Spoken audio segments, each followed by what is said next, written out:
Sekarang kita masuk ke model pendekatan BCCT. BCCT, tadi udah dikasih tahu ya sama teman kalian, kelompok sebelumnya, BCCT itu Beyond Center and Circle Time. Jadi,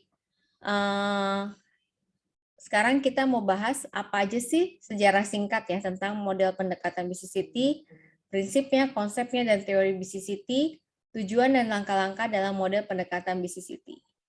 Ini mungkin agak lebih panjang ya. Kenapa? Karena tapi sudah berusaha saya rangkum karena ini banyak diterapkan juga di TK-TK di Indonesia. Ya, di Indonesia diadaptasi dalam bentuk sentra. Di Indonesia bahasanya lebih ke seperti itu. Tapi apa ya? Nanti kita lihat lebih lanjut. Nah, BCCT PAUD, metode pembelajaran yang sinergis dengan strategi belajar sambil bermain atau bermain sambil belajar telah dikembangkan oleh Triple CRT ya, Creative Center for Childhood Research and Training di Florida, USA dikenal dengan nama metode Beyond Center and Circle Time (BCCT). Metode ini telah diterapkan di Creative Preschool Florida, USA selama lebih dari 25 tahun, baik untuk anak normal maupun berkebutuhan khusus. Metode BCCT ini merupakan pengembangan metode Montessori, Highscope, and Reggio Emilia. Jadi ini gabungan ya, udah dikembangin dari 3 teori ini. Konsep belajar yang dipakai dalam metode BCCT difokuskan agar guru sebagai pendidik menghadirkan dunia nyata dalam kelas dan mendorong anak didik membuat hubungan antara pengetahuan, pengalaman, dan penerapan dalam kehidupan mereka sehari-hari. Pengertian konsep,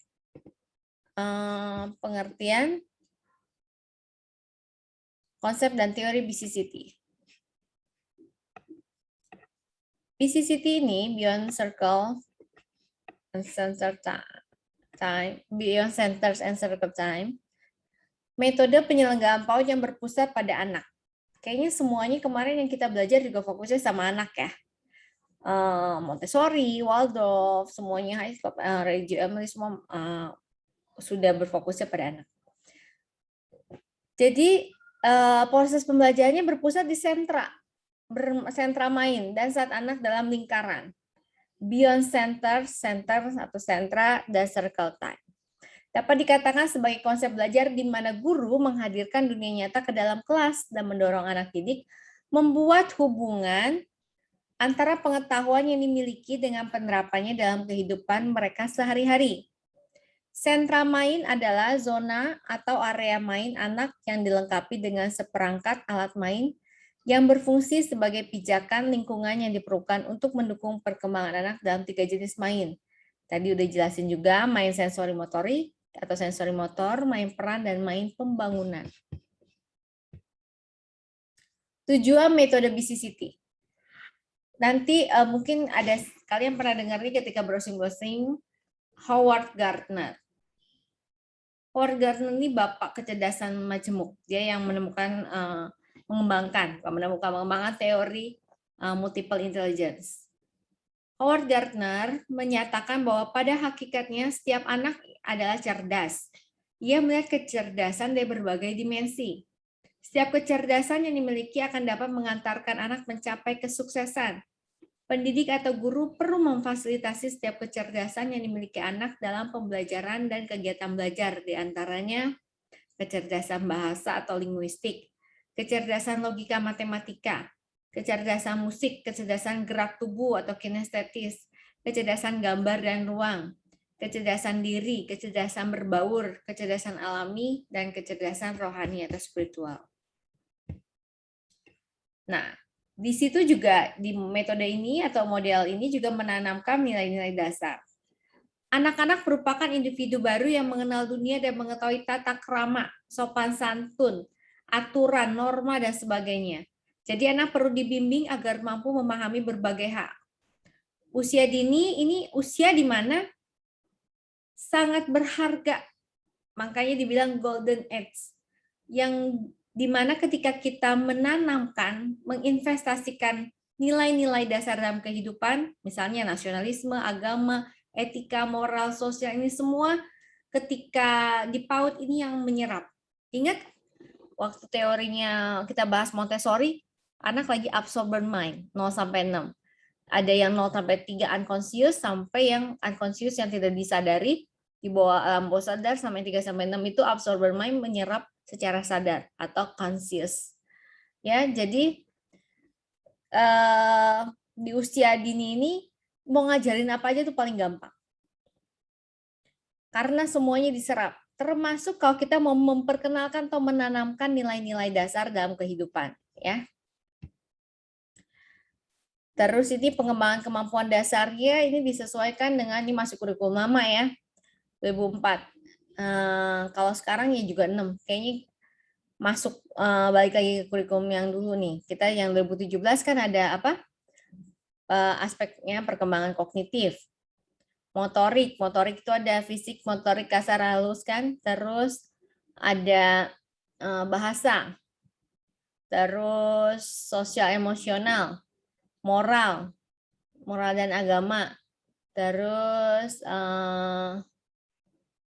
apalagi kreativitas atau seni.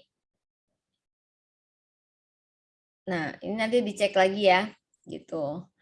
Jadi di Permendikbud juga aspek perkembangannya ada 6 aspek perkembangannya harus dicapai.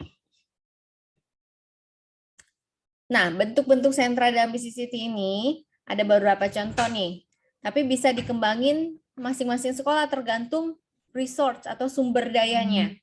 Nih, contohnya ada sentra bahan alam, sentra main peran mikro atau makro, sentra balok, sentra persiapan itu maksudnya persiapan calistung, persiapan anak baca, menulis, dan berhitung, sentra iman dan takwa atau religion center, sentra seni dan kreativitas, ya. Jadi ini sentra-sentranya yang biasanya ada, tapi bisa dikembangkan masing-masing sekolah. Penerapan metode BCCT ini bersifat fleksibel, bisa dilakukan secara bertahap sesuai situasi yang tadi saya bilang, sesuai situasi dan kondisi setempat. Lingkungan bermain yang bermutu untuk anak usia dini setidaknya mampu mendukung 3 jenis main yang dikenal dalam penelitian anak usia dini, yaitu jenis main sensori motorik atau fungsional, main pembangunan, dan main peran. Ya, 3 ini, sensori motor, pembangunan, dan main peran. Kalau bisa mengcover atau meliputi itu, mendukung 3 jenis main yang dikenal dalam penelitian anak usia dini. Tadi dijelasin juga sama teman kalian, langkah-langkah pelaksanaan dalam proses pembelajaran dengan metode Beyond Center and Circle Times. Secara bertahap nih, pertama sambut anak, penyambutan anak. Kedua, masa transisi, peralihan dari penyambutan sama mau masuk ke main pembukaan. Terus kegiatan awal bermain, inti, akhir, dan penutupan. Oke. Selesai. Nah, oke. Jadi kita sudah rangkum tadi poin-poin dari pendekatan BCCT. Nanti kalau kalian lebih mendalami lagi, misalkan bisa nggak sih Bu sentranya itu dibuat berdasarkan kecerdasan majemuk? Boleh. Balik lagi itu fleksibel ya, fleksibel tergantung dari sumber daya dan fasilitas sarana prasarana sekolah. Ya, misalkan nanti Pina nanti di kampung mau bikin TK misalnya, terus mau berdasarkan sentra-sentranya ada sentra linguistik, bahasa, sentra logika, matematika, sentra olah tubuh, sentra musik, sentra gambar, seni misalkan, sentra interpersonal, intrapersonal, sentra alam, sentra rohani, boleh. Ya. Mau bikin sentra pasir, misalkan sentra apa terserah, itu sentra alam masuknya misalnya terserah ya. Jadi disesuaikan dengan kemampuan dan sumber daya maupun sarana prasarana maupun lokasinya seperti apa. Dan misalnya kalian itu di desa kalian di kampung misalkan dekat dengan pantai. Di situ ada pasir banyak kan, misalkan air, terus ada tanaman-tanaman, kalian mau bikin sentra alam di situ yang lebih kuat, misalkan sentra alamnya karena sumber dayanya terbesar di situ adalah alamnya, boleh. Nanti kalian tambahin sentra-sentra apa yang bisa ada bisa sesuai dengan kemampuan dan fasilitas yang ada misalnya. Kalau nggak ada yang bisa diusahakan dari lingkungan sekitar juga. Sentra bahan bekas misalnya. Jadi kerjanya di situ mendaur ulang, memakai sentra bahan alam misalkan ya. Itu. Tapi intinya tadi ada tahapan-tahapannya dari sambutan, transisi sampai akhirnya dia pembukaan, terus inti, penutup itu semuanya dimulai namanya circle time ya. BCCT itu dimulai kalau lagi ngumpul bareng dalam bentuk lingkaran, circle time. Terus center tuh maksudnya sentra-sentra tadi. Oke, itu materi rangkuman dari BCCT.